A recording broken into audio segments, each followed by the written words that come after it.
Alright, so I'm going to be doing a review of Alan Scott, The Green Lantern. This is another book from my friend Chris. Chris, thank you once again, brother. And basically, this was part of a trilogy of JSA-centric character storylines. Essentially, DC did these three comics focusing on three different Justice Society characters. One for Alan Scott, one for Jay Garrick, the Flash, and one for Wesley Dodd, the Sandman. Chris did tell me that I'll soon be getting the Jay Garrick book, and I'm really excited because I always dig Jay Garrick and just the Flash family in general, but also it's being written by Jeremy Adams, who did a phenomenal run on the Flash to begin with. I'm also interested to read Wesley Dodd's comic as well. But yeah, so we're going to talk about Alan Scott, the Green Lantern. Now, this comic does kind of explain his new origins for this new era of DC, as well as talk about, like, some retcons as well as here and there. Because the thing of it is, Alan Scott was kind of a damaged character for a multitude of reasons. One being they kind of forced him to be gay, and at first no one liked, even I didn't like that. And I remember several of my friends who were very, like, pro-LGBT allies were all in, like, that felt really forced and unnecessary. And also, like, some members of my friends and subscribers who are LGBT even said that wasn't necessary. His son was already gay, and then you erase him from continuity. His son being Obsidian, and it was like we already had our character in the JSA who was gay, and then you get rid of him, and then you just make his father suddenly that you switch him around. So, after DC ended Earth 2 and had to bring back the JSA in some way, they still had to contest with what they did with the change, and a lot of people weren't cool with it. However, I will give them this. I will give DC this, is that they basically went out of their way to explain the continuity and also give some really cool nuance to Alan Scott as a character. They didn't retcon that, he's not gay anymore. He's like, no, he was gay. He was just forced to suppress it, and that's why we have Jade and Obsidian now. And it also kind of really talked about, like, the fact that he was a gay man in the 40s that was considered deviancy and actually a crime. I think people forget that like there was a time where homosexuality was considered a crime in the U.S. for decades. It was a mental illness at worst and a crime that could get you killed at best. I mean, at worst. Like, mental illness at best, get you killed at worst, and no one would fucking care. So, DC went out of its way for years to, like, fix it, and it's actually done in really good taste. Like, it's done with a lot of nuance. So, I was interested to see how they would play with that, because this basically sets the record straight. Probably not the best choice of words, but it does set the record straight on this new era for Alan Scott. So this basically gives us his origin, and as well as being, again, a gay man in the 1940s and what that was like. The comic itself really does talk about his origin, but again, it focuses on him living that life in constant fear.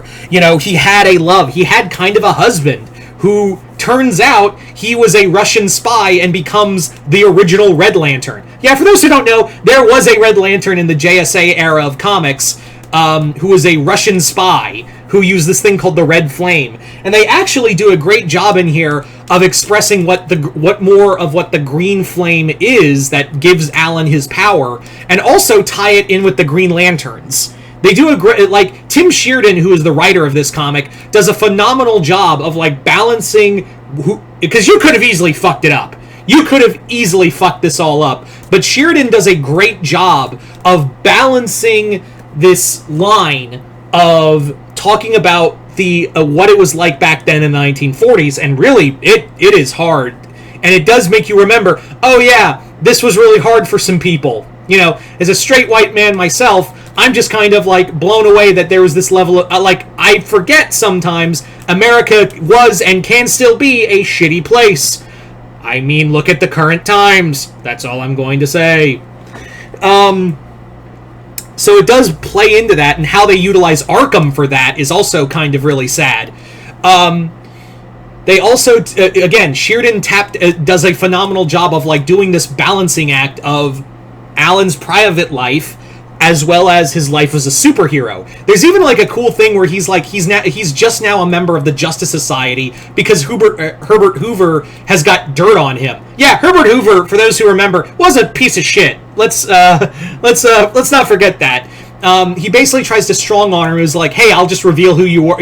I'll just out you, not just public identity, but your private life if you don't work more with the JSA. But it's a really heartbreaking comic, too, especially when, Alan Scott meets his, former lover, and it's revealed, yeah, he was a spy, and also, now he wields this deadly red energy in the name of the Soviets. It's really have some really heartbreaking shit to it, too. The comic is 6 issues, and I think it's balanced really well. Although I do feel like the first 2 issues already figured out who was behind this and who the Red Lantern was. But I do like the twist that we added that the Red Lantern was not only like a Soviet spy, but he was also Alan's lover. It really adds an extra layer to it, and they handle it. Sheridan hands it a phenomenal.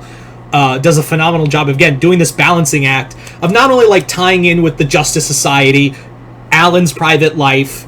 'Cause, again, I know I keep harping on that, but that's the crux of the story. I know some, before anyone types in the comments, well, why do you keep bringing it up? Because that's the fucking story!